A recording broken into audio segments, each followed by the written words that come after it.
Em alguns momentos da nossa vida, pode parecer que nós estamos encenando a mesma peça com personagens diferentes, mas entendendo que o contexto é muito parecido e que alguns padrões tendem a se repetir.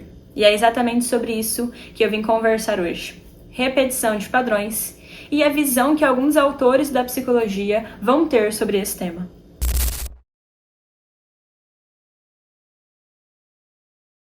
Eu postei uma caixinha de perguntas no meu Instagram alguns dias atrás e eu recebi alguns pedidos para fazer um vídeo em relação à repetição de padrões. E alguns pedidos que são sinônimos disso, se enquadram também dentro das narrativas dos autores que nós vamos tratar hoje. Agora, antes de iniciar o vídeo, eu tenho alguns pontos importantes que eu preciso que você que esteja assistindo esteja 100% ciente. O primeiro ponto é: eu não estou trazendo aqui uma lei universal, nem é mesmo a minha opinião sobre o assunto. Eu vou trazer dois grandes autores, às vezes mais do que dois grandes autores, mas duas grandes abordagens psicológicas que vão falar sobre isso, cada uma tendo a sua própria visão. Justamente porque a psicologia é uma ciência pluralizada. Eu não posso dizer aqui que é isso, fincar um ponto final e ok, isso está determinado. E porque isso não é uma verdade universal. Cada autor vai trazer um ponto de vista diferente e assim como eu, você também pode definir o que faz mais sentido para você. Certo? Agora pega aqui na minha mão um pouco. Esse vídeo não é um ataque a outras abordagens. Eu também não estou dizendo que uma está certa e que outra está errada.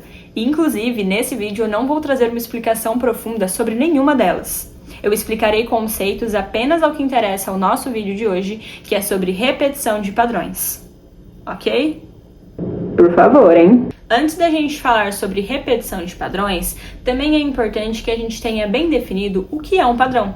Um padrão ele pode ser entendido como uma forma relativamente estável de se comportar perante determinadas situações. Um conjunto de comportamentos que acontece de maneira semelhante a contextos que são semelhantes. Nem todo padrão ele vai necessariamente ser alguma coisa ruim. Mas ele se torna ruim a partir do momento que nós estamos tão presos a ele que não conseguimos agir de outras formas nem ver outras possibilidades, e isso acaba trazendo muitos malefícios a longo prazo, principalmente para a nossa saúde mental. Outro ponto importante é que eu gostaria de fazer aqui uma diferenciação entre padrão e hábito. O hábito ele tem um lugar muito mais adaptativo na nossa vida do que o padrão de fato. O hábito, ele é uma forma automatizada de um comportamento surgir, pode ser na nossa rotina ou em outros momentos, que vai fazer com que a gente faça as coisas de uma forma um pouco mais eficaz, um pouco mais de economia cognitiva da nossa parte. Mas um padrão, ele vai ser uma coisa muito mais subjetiva do nosso ser, algo que vai mexer com as nossas estruturas cognitivas e que vai trazer uma visão e uma interpretação própria para cada pessoa em determinada situação. E a grande importância, e eu acho que curiosidade das pessoas para falar sobre isso, é porque quantas vezes a gente não viu pessoas agindo de alguma forma que você percebe trazer coisas ruins para a vida dela, e muitas vezes o senso comum vai questionar por que essa pessoa continua fazendo isso?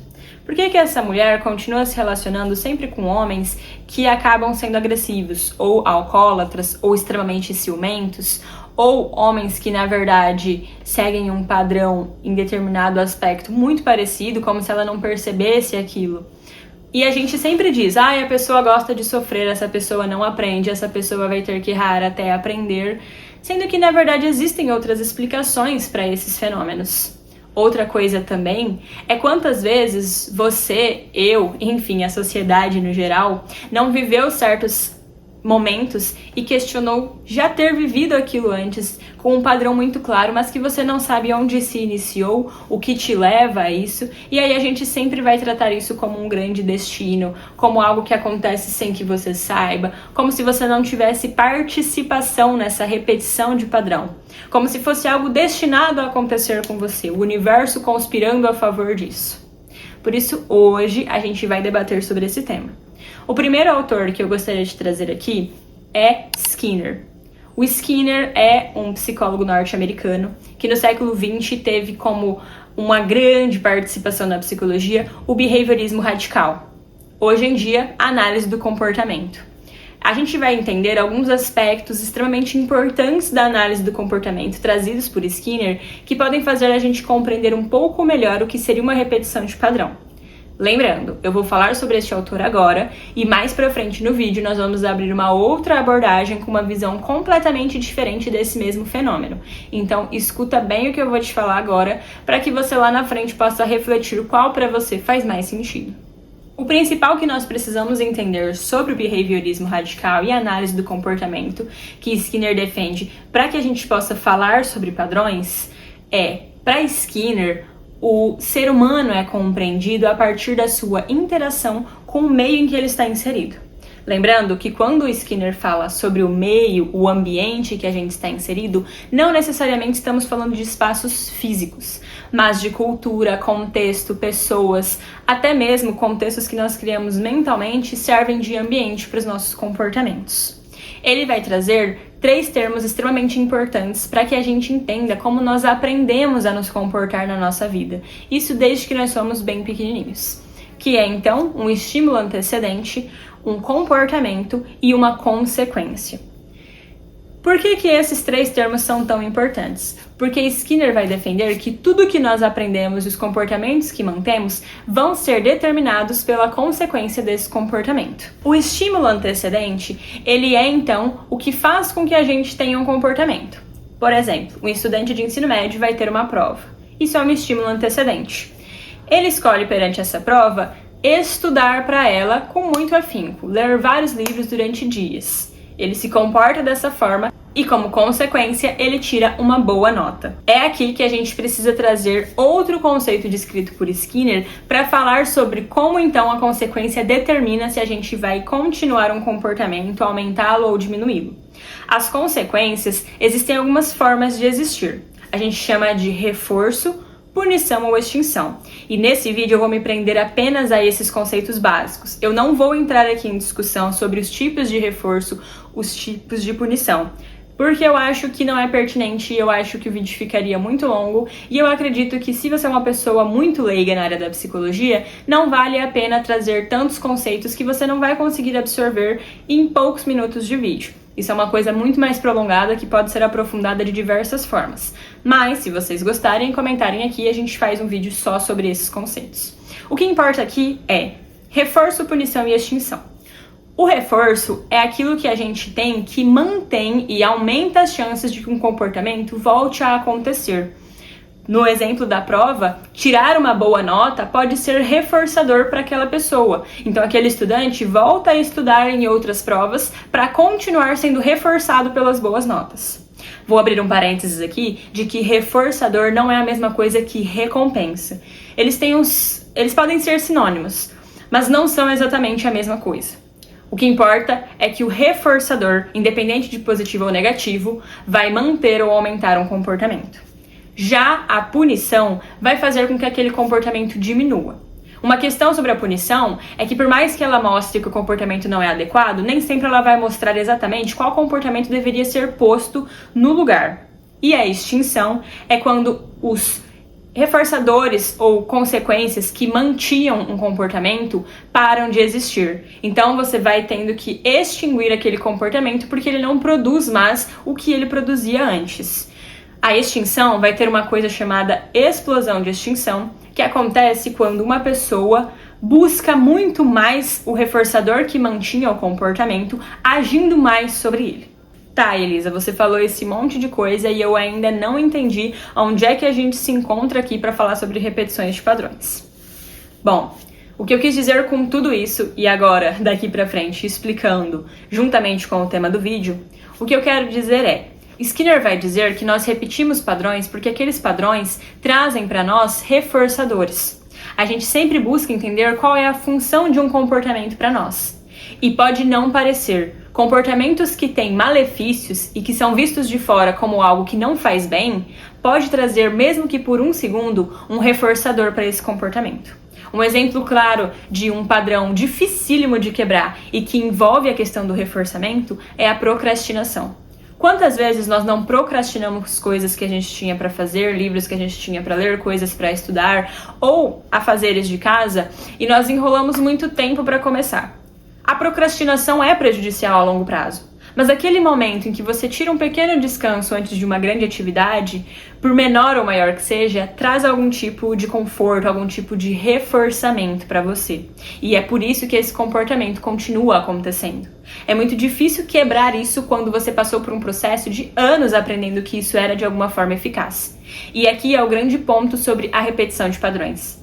É muito difícil você viver uma vida toda sendo condicionado a um comportamento, interagindo com o ambiente daquela forma e de repente precisar mudar esse funcionamento, sabendo que o reforçador continua a existir, porque as consequências negativas estão aumentando cada vez mais. Eu sei que eu falei que eu não iria entrar nos tipos de reforço existentes, mas eu acho de extrema importância trazer essa informação, porque explica muito além de repetição de padrões, mas também vai falar sobre o uso de redes sociais, relacionamentos abusivos e algumas outras coisas que para nós parecem sem explicação aparente. O reforço intermitente.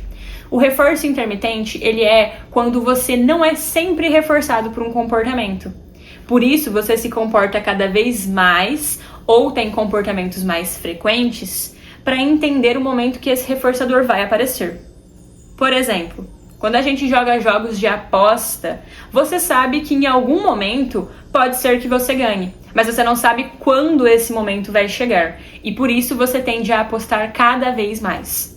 O uso de redes sociais é parecido com isso. Você sabe que você vai ver uma piada muito engraçada, um vídeo que você vai compartilhar com um amigo, mas não sabe quando ele vai chegar, porque um vídeo pode ser reforçador ou não. E aí você vai consumir muitos vídeos em busca desse vídeo que vai fazer ter valido a pena esse tempo. Dentro do âmbito de relacionamentos, o reforçamento intermitente ele vai ficar muito claro em relacionamentos complicados quando o relacionamento não é estável da forma de resposta da outra pessoa. Por exemplo, eu mando uma mensagem carinhosa hoje e a pessoa pode ou não me responder de forma carinhosa de volta. Isso tende com que eu faça aumentar o número de mensagens carinhosas a fim de que a pessoa responda aquilo que eu quero, que é reforçador para mim, a valorização, o afeto, os laços afetivos. E o que acontece?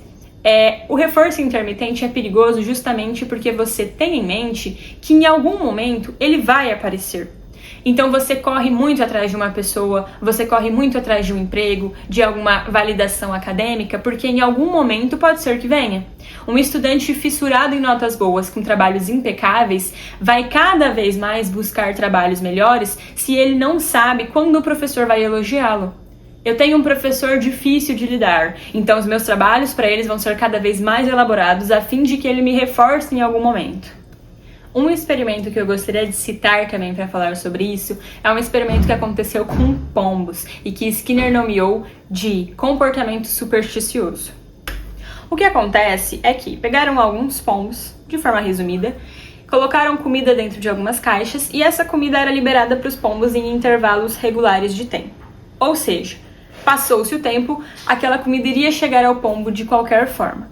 O que foi engraçado é que os pombos começaram a se comportar neste intervalo regular de tempo, achando que era o comportamento que iria trazer para eles esse reforço do alimento. Então alguns pombos giravam, alguns pombos levantavam a cabeça, e essa crença de que era o comportamento deles que trazia o alimento de forma completamente supersticiosa é que é interessante e como isso se assemelha a nós seres humanos. Muitas vezes nós temos comportamentos porque acreditamos que eles vão trazer alguns determinados resultados quando a gente não tem nenhuma prova concreta sobre isso. Um exemplo pode ser: preciso agir de tal forma para receber determinado reforçador. Acontece que isso pode se basear em experiências reais, mas também pode ser alimentado por fatores supersticiosos que nós criamos na nossa própria mentezinha. Por isso, a repetição de padrões dentro da análise do comportamento é justamente isso. É que você aprende um comportamento, aprende que de certa forma, em algum momento, ele vai ser reforçador para você e é muito difícil quebrá-lo, porque por mais que existam punições neste caminho, se por breves momentos um reforçador aparece, a tendência é que você não deixe de se comportar daquela forma. Mas todo esse processo não acontece de forma muito clara para que a gente saiba sobre ele. Eu não sei a todo momento o que reforça os meus comportamentos, o porquê eu me conformo de tal maneira, os antecedentes que me levam a ter este tipo de comportamento. São padrões que estão inseridos, enraizados profundamente em nós, porque nós convivemos com ele desde que nós somos muito pequenos.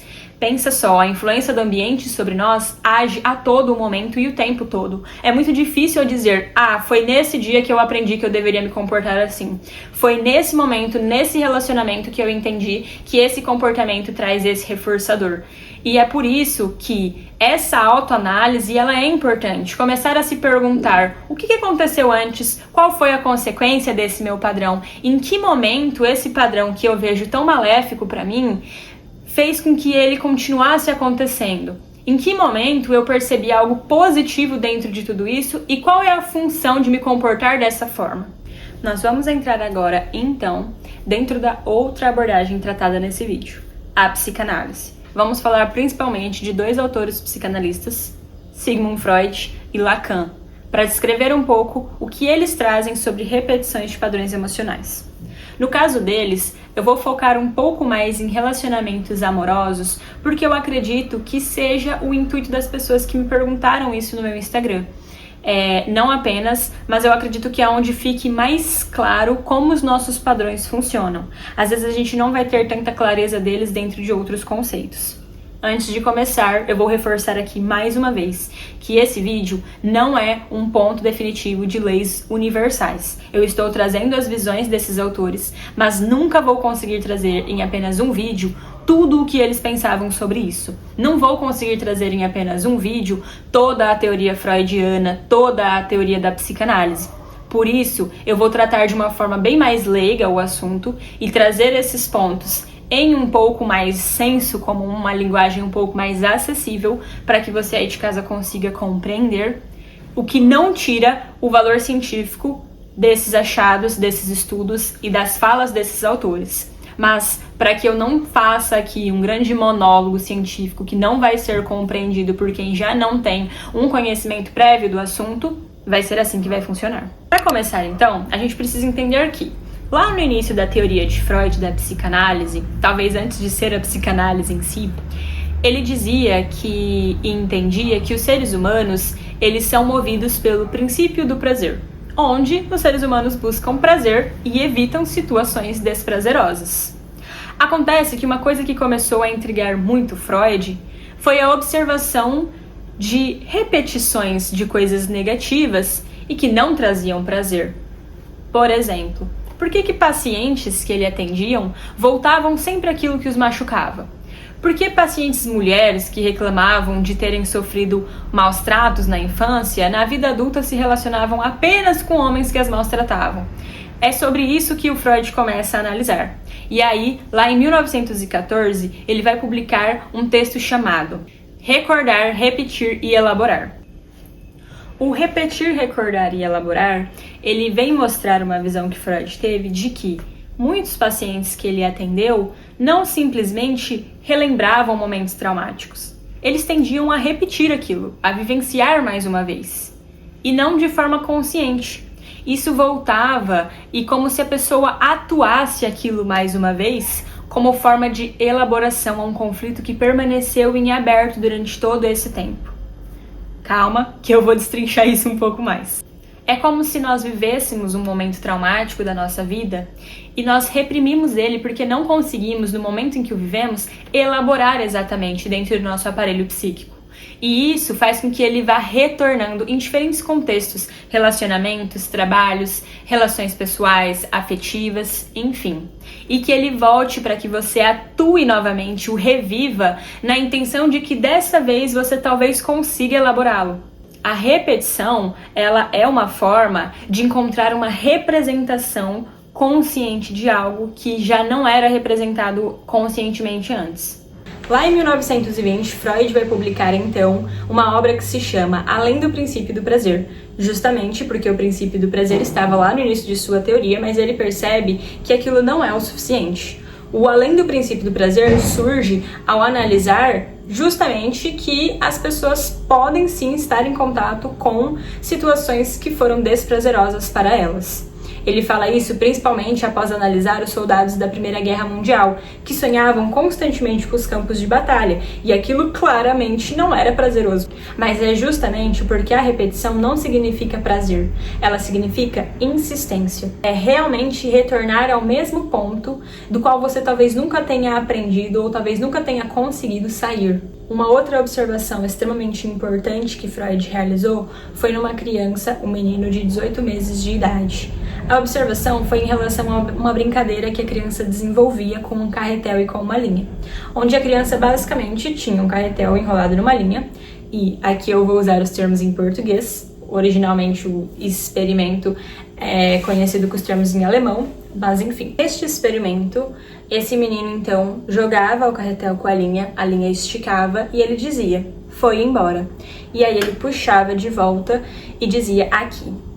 O que Freud analisou sobre isso é que a mãe desse menino constantemente precisava se ausentar e reviver essa situação de abandono era para esse menino uma forma de tentar dominar, mesmo que simbolicamente, o distanciamento e a aproximação desse objeto de representação que ele encontrou nessa repetição. Nós vamos entrar agora em Lacan. Nós vamos falar um pouco sobre a visão que ele tem de que a repetição ela é uma representação daquilo que nunca encontrou palavras. Uma das formas interessantes de começar a visualizar Lacan é entender que ele dizia que o inconsciente é estruturado tal como uma linguagem. Falando um pouco mais sobre o inconsciente agora, principalmente porque nós estamos tratando de autores que têm a abordagem psicanálise, Lacan e Freud não entendem o inconsciente como você talvez aí de casa entenda. O inconsciente ele não é uma caixa fechada, um baú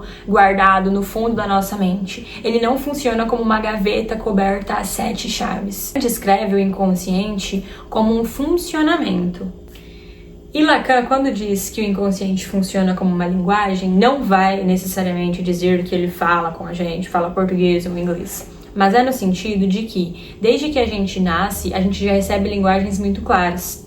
Ele vai exemplificar quando uma criança nasce e as pessoas já olham e já falam, vai ser médico. Então a gente já nasce com valores, expectativas, família, ambiente. Um exemplo disso é quando uma criança, principalmente homens, crescem ouvindo que eles precisam ser fortes. E aí, com o tempo, aquela pessoa não consegue mais pedir ajuda ou solicitar nenhum tipo de auxílio, porque, inconscientemente, isso é quebrar uma regra que foi muito bem estipulada. Outro conceito que a gente vai precisar falar é sobre o significante. Lacan traz o significante como algo que é capaz de mexer com uma pessoa. Palavras que estejam nessa organização psíquica que tenham forte influência. Ele também vai trazer o conceito de desejo. O desejo não necessariamente como necessidade. É diferente de, tô com vontade de beber água, fui lá e bebi. O desejo é algo que nunca vai ser completamente satisfeito. E outro conceito que Lacan traz é o da falta. Não uma falta no sentido de baixa autoestima, traumas, acontecimentos, mas uma falta que está ali localizada, que nunca vai se sanar. E Lacan diz que isso está no ser humano, isso é do ser humano. Nós podemos alcançar todos os nossos objetivos e metas e a gente vai sentir falta sobre isso. Eu fiz um vídeo um tempo atrás falando sobre o Tsukuyomi infinito e, na verdade, sobre essa ideia utópica de existir um mundo perfeito, e é mais ou menos a ideia de Lacan sobre isso. Ele sabe que o ser humano nunca vai estar completo, ele nunca se encerra. Ele também fala sobre o desejo do outro, porque a gente acaba criando os nossos desejos e muitas das coisas subjetivas com base na visão do outro. E aí, o que Lacan vai falar sobre repetição, então, é que a repetição não é, então, um comportamento aprendido, como Skinner, ou que é um trauma, como Freud descreve. Lacan vai dizer que nós repetimos por conta de um desejo, por conta de uma falta, por conta de tentar reabrir algo que nunca vai ser completamente sanado. Uma tentativa inconsciente de reencontrar algo que nunca foi encontrado de fato. E nós nunca talvez encontraremos. Por isso, repetimos. Enfim, eu vou parar por aqui. Mas comenta aqui embaixo se vocês querem uma parte 2 desse vídeo falando sobre John Bowlby e a teoria do apego. A gente tem vários tipos de apego que vão falar também sobre um modo interno de funcionamento e comportamento humano, uma visão que o ser humano tem sobre si próprio, a busca de segurança e proteção. E eu posso explicar o que cada apego significa e um pouco mais sobre quem foi esse autor que desenvolveu essa ideia então. Se vocês quiserem também, posso fazer um vídeo falando então sobre a visão de outras abordagens em relação a esse mesmo tema, como a TCC, que vai trazer então Beck e a visão que ele tem sobre isso e sobre as crenças, e a existencial, humanista, enfim, a gente tem aqui um mundo de possibilidades, mas nesse vídeo em específico eu vou me fechar somente aqui. Próximo vídeo da semana que vem vai falar um pouquinho sobre algo que eu citei nesse vídeo, que é em relação à masculinidade mesmo. E é isso, gente. Eu fiz esse vídeo, primeiro porque me pediram, e segundo porque eu acho que a gente tem que parar de olhar as situações sempre com ar de que isso acontece por acaso. Sempre com ar de que aquela pessoa está fazendo errado, ou parei nessa situação por acaso. Eu acredito que a psicologia vem justamente para trazer esse questionamento de que estamos aqui por algum motivo e de alguma forma e que existem explicações racionais ou não, ou que fazem sentido ou não para você, que vão falar sobre nosso modo de se comportar, que vão falar sobre como o ser humano é subjetivo. E é até importante ressaltar aqui, é muito difícil fazer uma autoanálise sobre nós. A gente geralmente precisa de um terapeuta, um psicólogo para nos ajudar nesse processo, porque os seres humanos são criaturas tão complexas e a gente vive uma estrutura psíquica, um mental, um psicológico, chame como você preferir chamar, extremamente construída em torno de muitos fatores e com muitas coisas que nós reprimimos. Enfim, eu trouxe 2 autores hoje que, por mais que tenham visões completamente diferentes em suas abordagens, vão falar sobre como o ser humano é complexo e de como essa repetição significa coisas muito maiores do que a gente pode entender, como ela vai errar até aprender, ou ela fica com esses caras porque ela quer se machucar, ou ela está buscando sofrer, enfim. Também trouxe mais exemplos de relacionamentos por parte de mulheres, porque é o que eu, como mulher, mais entendo como queixa hoje em dia. Tenho muitas amigas que falam sobre isso, mas o vídeo de hoje foi esse. Então, de novo, comenta aqui o próximo tema e até o próximo vídeo.